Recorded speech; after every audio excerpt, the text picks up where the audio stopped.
Wonder Woman is the newest installment in the DC Extended Universe, and it got a lot on its shoulder.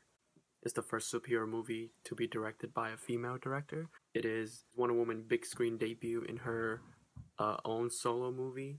It is the first female lead superhero movie in a while. And the last two, well,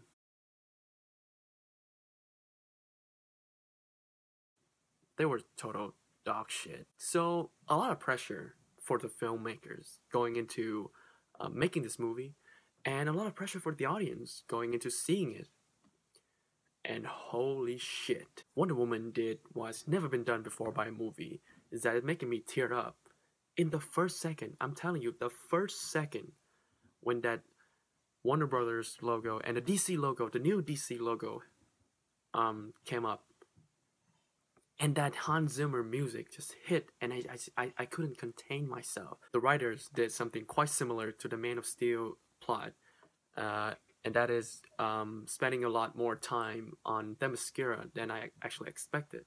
The first act of this movie took place entirely in Themyscira, and I think for a character like Wonder Woman, with a fish out of water origin story, that is a really, really smart move, because seeing Wonder Woman kicking ass is wholly satisfying.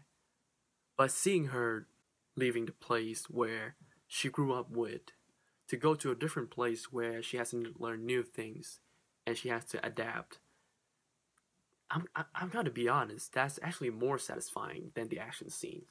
And as an immigrant, wow. Now let's talk about performance. As if her kick-ass appearance in Batman v Superman wasn't good enough, Gal Gadot returned to the role, and she adds a lot more depth, emotional depth, to her characters. And alongside her is Chris Pine as Steve Trevor, who killed almost every scene he's in. That romance developed quite fast, and normally that would have been a problem for me, but in this case I totally buy it. I totally buy it because the chemistry was so good and the writing is really strong. And when I put myself in Steve Trevor shoes, I was like, yeah, that makes sense. That makes sense. In 2011, when I was watching Captain America: The First Avengers, I thought to myself, this is a really, really good superhero movie, but it's also a missed opportunity, because it could have been a good superhero movie and a good war movie. And for me, Captain America: The First Avengers wasn't a good war movie. And I got to see that just a couple days ago with Wonder Woman. Not only is this a really, really great superhero origin story, it's a really good war movie. There were sequences in this movie that actually remind me of Saving Private Ryan. And there was some political message about war and about sexism during that time.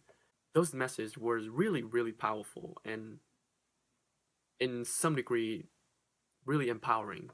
I have very few problems with Wonder Woman. The movie, of course, is not perfect, but these problems are really minors, but I feel the need to mention them. Number one, I did not like how they handled the villains.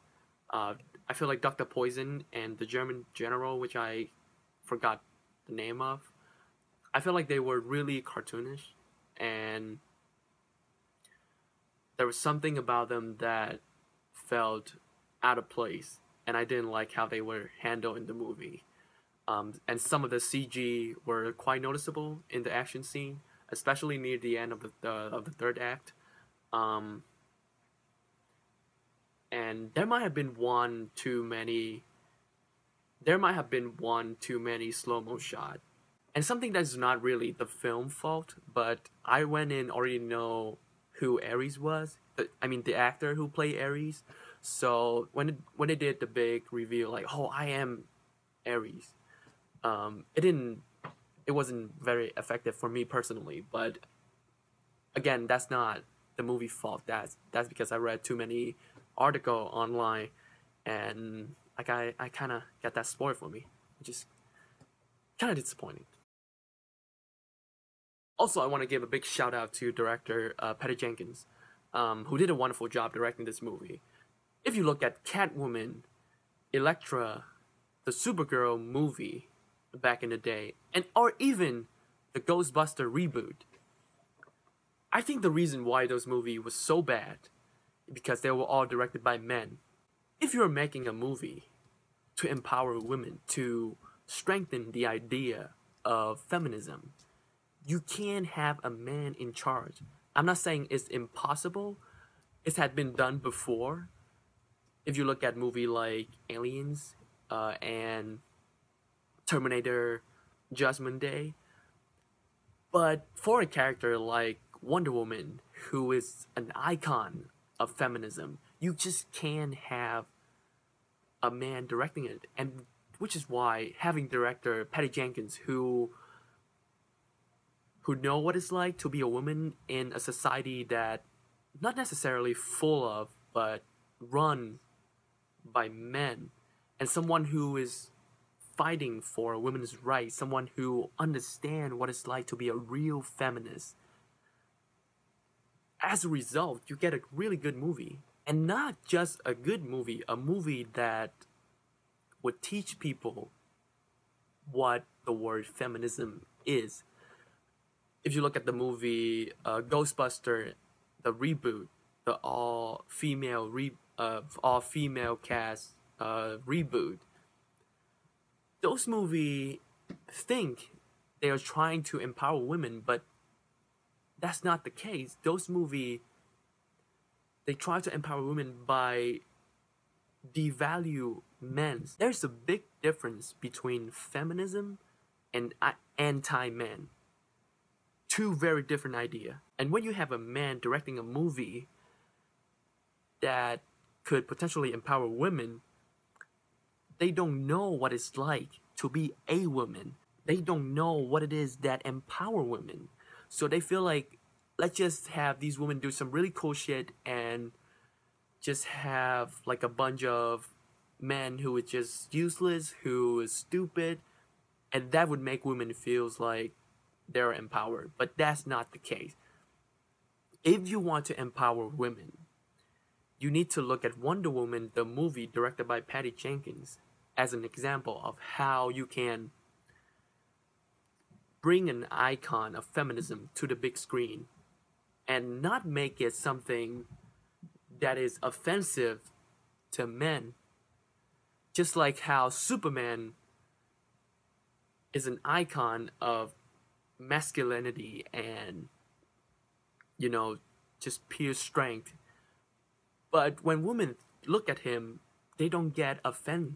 They don't get offended because Superman represents man and woman, just like Wonder Woman represents woman and man.